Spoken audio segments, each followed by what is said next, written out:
Hello, my name is Guni Fortes. Family and friends call me Guus. I am a Dutch who lives since almost 20 years in Germany, in the beautiful Taunus Hills in the German federal state of Hesse. It means English is by far not my mother tongue. Although I quite often write in English, for speaking I hardly have the opportunity to. So I hope you will understand me talking, and please ignore my accent and the few mistakes I certainly will make in the pronunciation of some words. When is talked today about the Franks, then the name of Charlemagne is often mentioned early in the conversation. That famous Frankish ruler who died in 814. In addition to much positive about him, especially when is argued against the church of those time, also negative things on this ruler are brought in. Of the latter, usually in the first place the Verden blood court in 782 is mentioned, where 4,500 Saxons should have been killed by order of Charles. That at that time actually something intervening happened is not denied, because quite soon after that year the resistance of the Saxons broke together largely. Historians today, however, doubt this event partially or at all. On the one hand, there is the view that many Saxons were not killed, but resettled or enslaved, because in the area of this place no evidence of such a massacre was found. Such massacres are usually proved by soil finds, and there are no grave fields found that could indicate such numerous deaths. On the other hand, it is believed that quite a few Saxons indeed were killed, but then their number is disputed.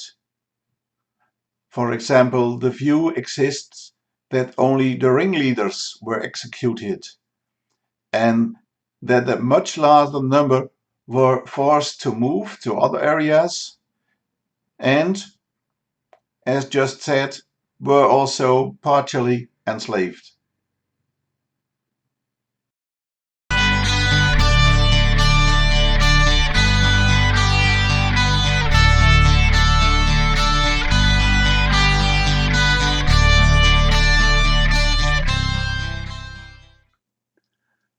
Consulting Björn Emigholz, the Verden city archivist, who even does not want to commit himself to a body count at all, although he is convinced that something very dramatic must have happened at the time.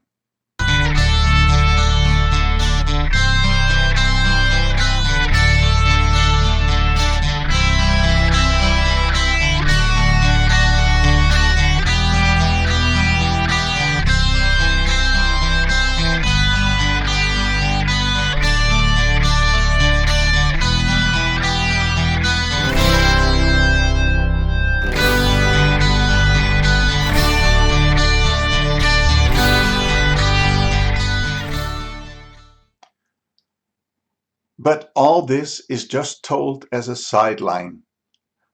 More important in the context of this lecture is that in 768 Charlemagne took up an inheritance whose foundations had been laid several centuries earlier.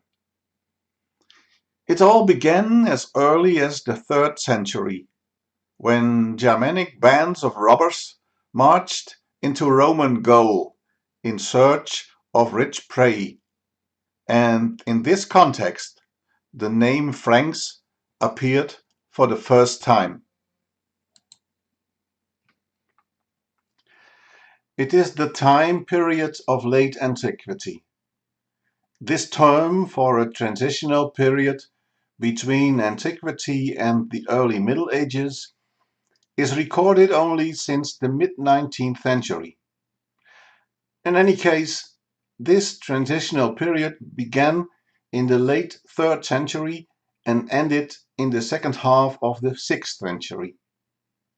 So it lasted a little less than 3 centuries. The power of the Roman Empire was declining. In late antiquity, it had no longer the military dominance that existed at the time of Julius Caesar and Emperor Augustus. The Roman army was seething. It had been long spoiled with many benefits, and emperors who wanted to reverse this trend had to pay for it with their lives. That demanding attitude of the soldiers may have been one of the reasons for later emperors to rely more and more on barbarian warriors. High expenditure on the army also made the economic situation in Rome threateningly bad, and at various borders of the empire, subjugated peoples and neighbors started to bustle. And in the east of the empire there was a century-long war, first with the Parthians and then with the Sassanids, who had taken over the Parthian Empire. Not only did thousands of soldiers die, it also tied entire armies in that eastern area, and the financial outlay was gigantic. In addition, from the east, Asian steppe peoples and the Goths approached, and as they reached the borders of the Roman Empire, additional heavy border conflicts arose. Even in the heart of the empire, things did not stay calm. There was a constant coming and going of emperors, and usually they did not die in a natural way. It was no longer possible to permanently control the borders with armies. It even happened quite often that hardly any border protection existed, because some emperor needed the soldiers to fight counter-emperors. And at that time, along the Lower Rhine area, there was a group of small Germanic peoples whose warriors in previous times partially had served in the Roman army, and therefore they knew well the wealth of the Romans, but they possessed that themselves scarcely or not at all. On the one hand, they were certainly attracted by the prosperity of the relatively peaceful and thriving Gaul. On the other hand, their own settlements were endangered by other Germanic peoples and by the first fleeing tribes coming from the eastern areas. Thus, it may have been quite possible that those small Germanic peoples sought new residential areas or treasures to protect the security of their residential area with tribute payments to stronger neighbors.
This map cannot make it definitely clear that these peoples became indeed the first Franks. Which ones that exactly were remains hidden in the fog of history. Probably Roman historians could not really differentiate the various Germanic tribes on the other side of the Rhine. It is even probable that their references relied on centuries-old writings in which the names of those peoples were documented. But since some of these peoples have been associated with the Franks early on, their mentioning here may be rather correct. In any case, the peoples whose names are written in red were likely the first Franks. The early Franks themselves have left no record of themselves and their undertakings, but their actions ensured that Roman and Gallo-Roman authors did so.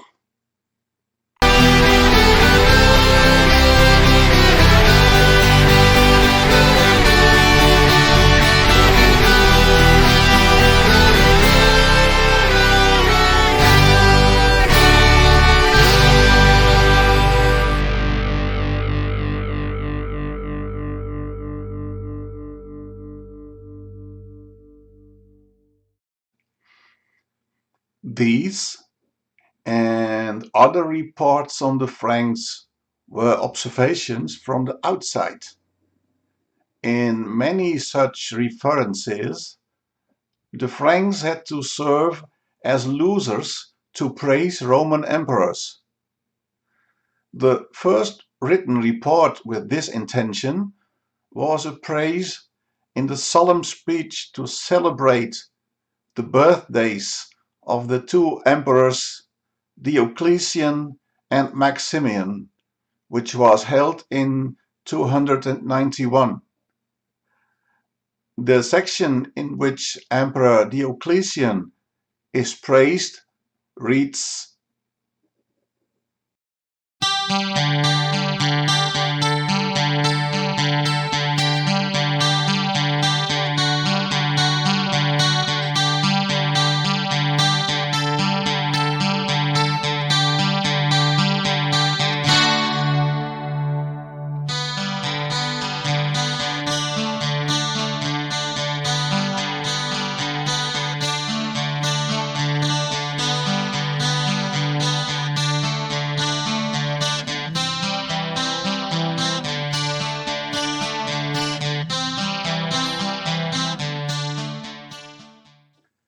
and so it is not unusual that the Franks continue to appear in many Latin and Greek writings.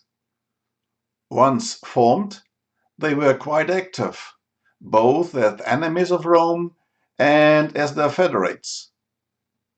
This latter term refers to people allied with Rome. There are also reports in the sources of Franks who were in Roman service elsewhere in the empire. As enemies of Rome, it did not just stick to a few raids.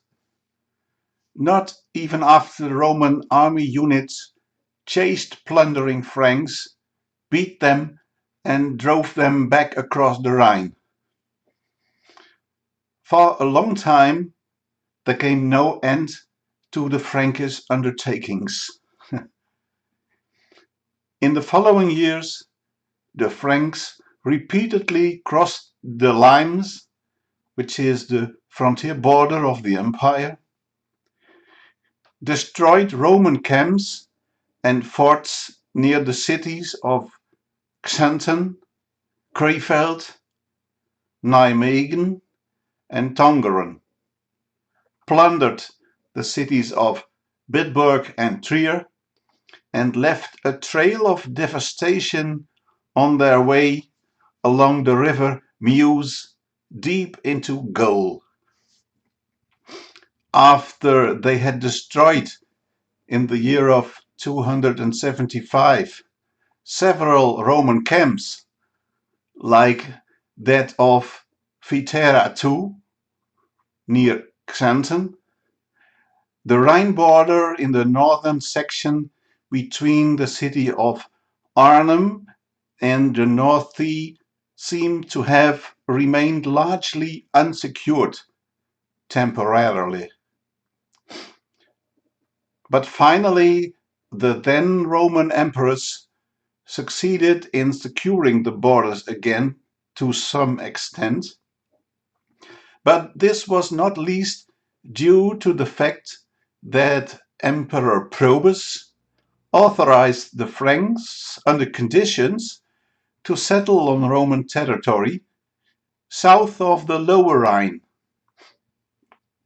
And also under Emperor Maximian, who ruled together with Diocletian as emperor of the Roman Empire from 286 to 305, smaller groups of Franks were allowed to settle in areas of the Gaulish Nervii and Treveri in northwest of Gaul. And under Emperor Julian, the last pagan emperor, who died in 363, even more Franks could settle in Gaul.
About the reason why Emperor Julian allowed the Salians to stay in Toxandria, different opinions exist.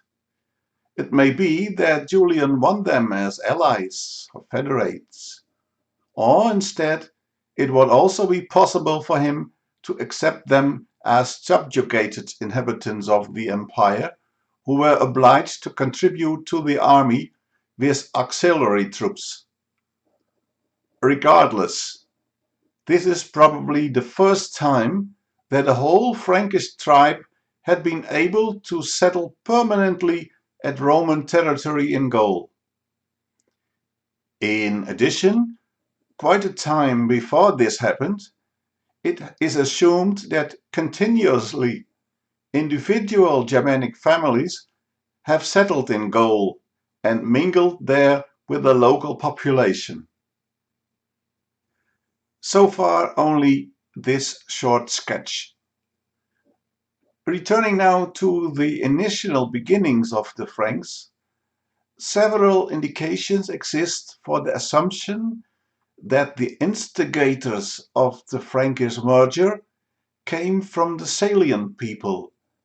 For that, I would like to make a small digression.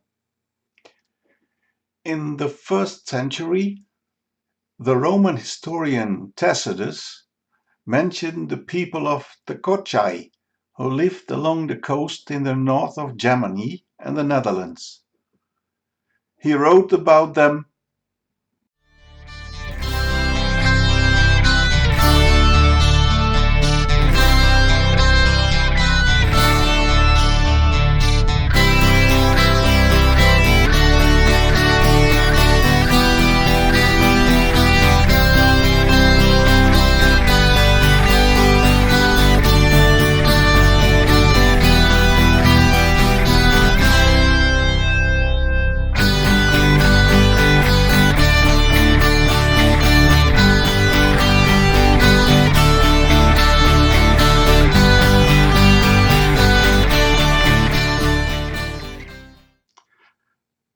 Latin name Chosai probably refers to two peoples called Greater and Lesser Chosai.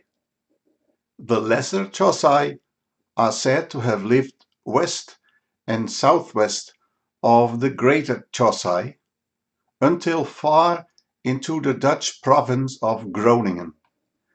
These Chosai certainly did not designate themselves with that Latin name, which probably originated from the verbal Germanic wording spoken to Romans. This name may have been Hugas or Hugans. Its core area was probably Hugmerki or Hugmarki, the name of a landscape in the Dutch province of Groningen, an area between the city of Groningen to the Wadden Sea and a part of the adjacent German Emsland. The passed down name can be translated as the land, the mark or gau, which is a district, of the Hugers. It is believed today that this people did not want to submit to the invading Saxons and therefore moved southward.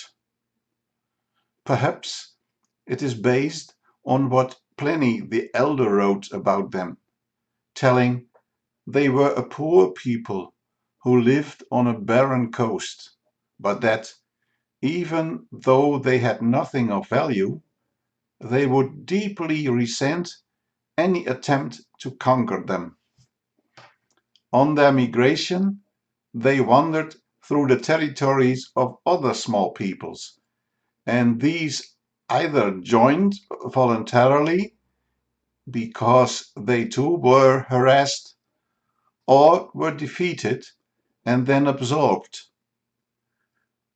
The resulting mixed people first settled in the basin of the river IJssel, a tributary of the Rhine.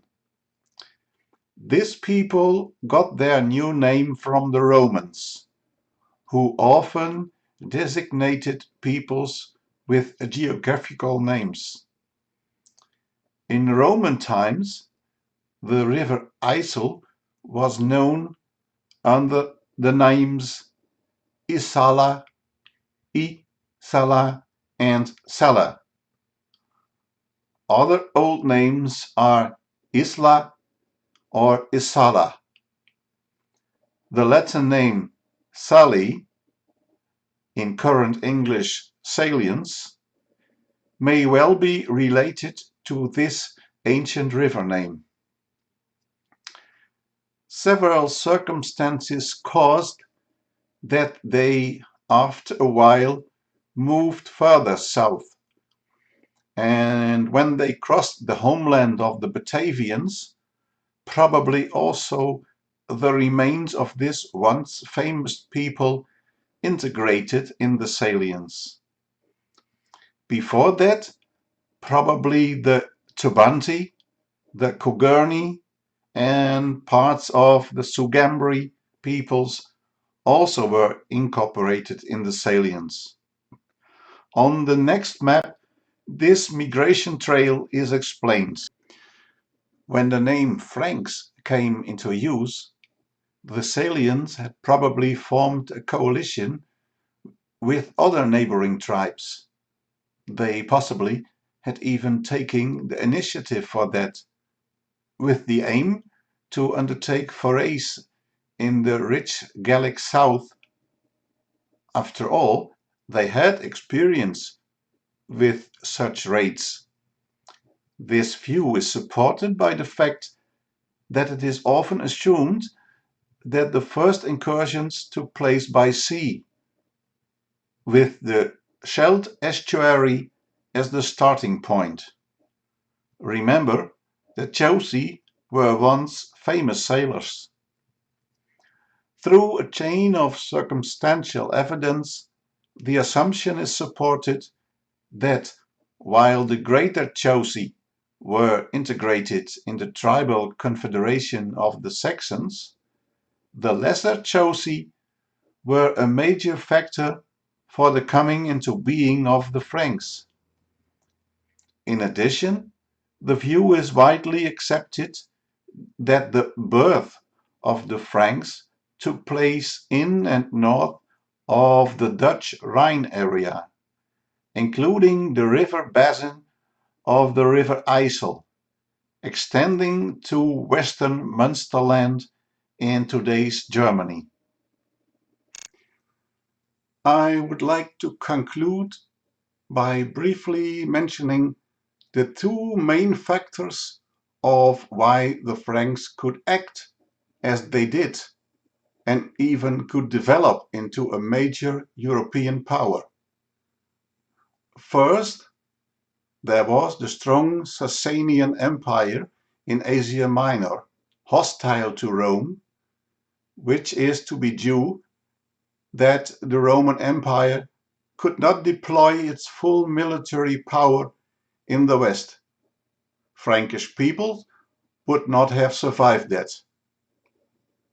And second, probably the Franks owe it even more to the Vandals, who, in the 5th century, with their conquest of territories in North Africa, stroked the Roman Empire in its economic heart, where the emperor's most important granary at the time was located. And that turned away definitely the attention of the Western Roman administration from Gaul and Germania. There is much more to tell about the time of the early Franks. Because I was interested in the topic, I researched and completed that research by publishing a book about it. In this talk, I could only tell a few fragments of it. But whatever, if you want to know more, I still have a few copies of it here with me at home. And that completes the talk. Thank you for your attention.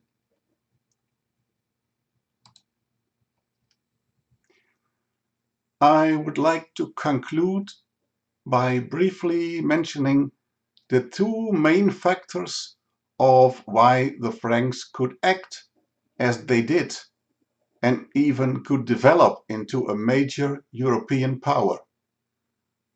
First, there was the strong Sasanian Empire in Asia Minor, hostile to Rome, which is to be due that the Roman Empire could not deploy its full military power in the West. Frankish people would not have survived that. And second, probably the Franks owe it even more to the Vandals, who, in the 5th century, with their conquest of territories in North Africa, stroked the Roman Empire in its economic heart, where the emperor's most important granary at the time was located. And that turned away definitely the attention of the Western Roman administration from Gaul and Germania. There is much more to tell about the time of the early Franks. Because I was interested in the topic, I researched and completed that research by publishing a book about it. In this talk, I could only tell a few fragments of it.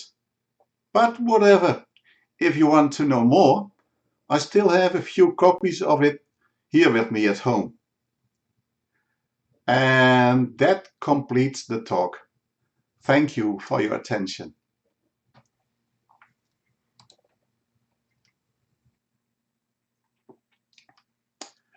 This talk was a part of a far over an hour lasting lecture, which in turn contains just few pieces information about the pagan period of the Franks, promoting with that the book you just saw.